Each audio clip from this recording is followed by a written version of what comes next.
Welcome everybody to Forza Horizon 5, and today we're taking a look at the 2019 Toyota Tacoma TRD Pro. Now this is part of the third generation that started production in 2015, and it is classed as a mid-size pickup truck.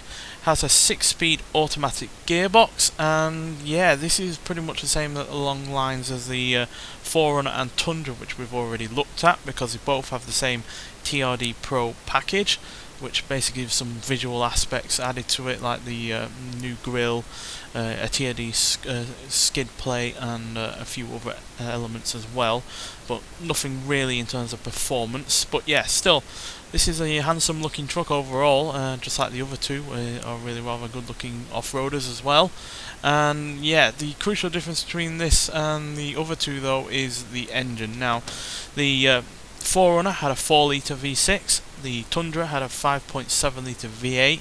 This has a 3.5-litre V6, producing 278 horsepower and 265 pounds-feet of torque. Now, as expected, that means this does have a little bit less in the way of power than the Forerunner, but only in terms of torque, because it does actually have 8 horsepower more than the Forerunner but this also does have 13 pounds-feet of torque less, purely because slightly smaller engine, and to no surprise at all, has way less horsepower and torque than the Tundra. 103 horsepower less and 136 pounds-feet of torque less as well. But because this is a smaller car than the Tundra and doesn't have all the bodywork that the Forerunner has on its rear end, this is actually lighter than both. It's 325 pounds lighter than the Forerunner and a massive 1,215 pounds less than the Tundra, weighing in at 4,425 pounds. Now granted, this isn't a full-size pickup truck like the Tundra, but to be honest, I can't really see much of a size difference. There's maybe a few inches extra here or there, either in length or width or anything like that, but on the whole this is still a very spacious truck.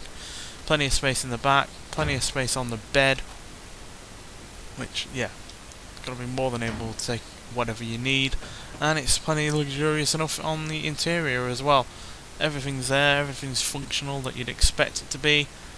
There's a fake looking manual gearbox. It did catch me out initially thinking it was a manual, but yeah, definitely an automatic. But yeah, still really well accompanied, and yeah, all there you'd expect for a relatively modern car. So yeah, on the whole, a really rather decent looking car that has plenty of extras going for it in its TRD Pro package, but on the whole it's hard to differentiate it or rationalise it against the other two, because like I said, the Forerunner has more practicality, being a a 4-door with a proper rear hatch on the go, whereas the Tundra is obviously bigger and yeah, a little bit more upmarket with its V8 engine. But still, let's get out onto the open road and see how this compares to the both of them. So yeah, there is no doubt that this is actually slightly slower than the Forerunner and quite a lot slower than the Tundra. I'm not going to bombard you with figures on both cars, but yeah, it's not as quick, even though obviously it weighs a lot less than both of them. That's really not enough to make up for the lack of torque in terms of the Forerunner or the horsepower and torque with the Tundra. But still, let's get down this drag strip and see how fast it will go, and then we'll proceed on to the off-road course. So yeah, it's not bad in terms of acceleration overall. 0 to 16, 7.7 seconds, which is actually 0.1 of a second less than the Forerunner, but that's where the gap really is smallest, as 0 to 100 is dealt with in 23.5 seconds with this car, and it has a top speed of 133 miles an hour, which is around 6 miles an hour slower than the Forerunner and about 11 miles an hour slower than the Tundra. But yeah, we're up to about 100 miles an hour there, I think. I actually didn't see, but yeah, still reasonably quick in terms of straight line speed. And at the end of the day, you don't want this to be too quick, especially if you're using it as a work truck, because you don't want your stuff flying out the back or whatever like that. But where this is as good as the other two vehicles is in terms of off-road capability, because yeah, it's got all of the ground clearance, the off-road capabilities in terms of the tyres, the off-road suspension is working well, the all-wheel drive system is as good as the other two. So yeah, there's no real difference in that regard. It's just that if you want something that's faster, then yeah, the Forerunner or the Tundra will be more going for you. But at the end of the day, this is a mid-size pickup truck, and that means it is at a mid-size kind of price, because it's not as expensive as the other two, as from what I can work out on prices. Obviously they're not sold in the UK, so I'm not 100% sure if the prices that I've seen are accurate, but yeah, from what I can gather, this is cheaper than the both of them, so yeah, and at the end of the day there doesn't seem to be much less in the way of practicality or usability over the other two, outside of the fact that this has a pickup at the rear and not a rear hatch like on the Forerunner. That is the only downside to this, which is also the same with the Tundra. So yeah, I'm glad all three are on this game, because yeah, it does mean that we get free cars that you'd expect to see in Mexico / obviously America, and yeah,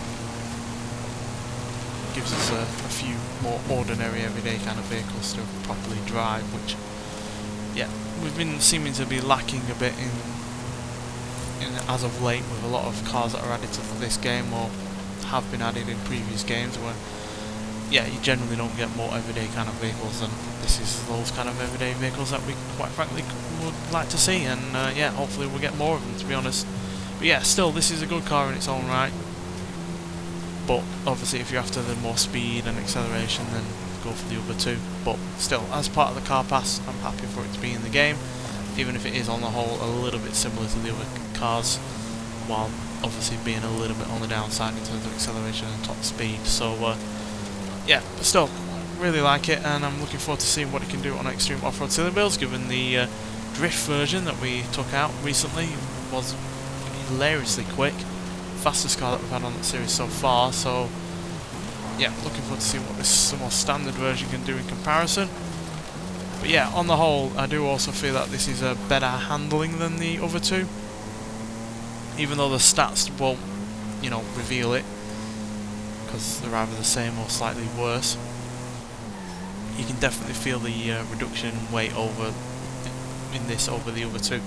Granted, there's only a few £100 between this and the Forerunner, which is obviously not a massive amount, but yeah, you can definitely feel the difference between this and the Tundra, because that £1,200 is hard to shake off with the Tundra, because it does feel like a extremely large, extremely heavy pickup truck that, yeah, also has quite a large engine up front as well, which certainly doesn't help in terms of handling, whereas this, with its smaller V6 and shorter wheelbase, I imagine, or shorter length in general, does generally feel like a more sporty vehicle over the Tundra. So yeah, if you're into something that's a bit smaller, a bit better in terms of handling, and a little bit livelier in that regard, then go for this. But in terms of raw numbers, in terms of acceleration and top speed, you can do better from Toyota. But still, like I said, really do like the fact it's in the game, and yeah, looking forward to seeing what else I can do with it in this game as well, and hopefully it'll be a good car to go around in, racing in, or either on normal kind of roads or off-road courses. So yeah, highly recommend trying this out if you've got the car pass.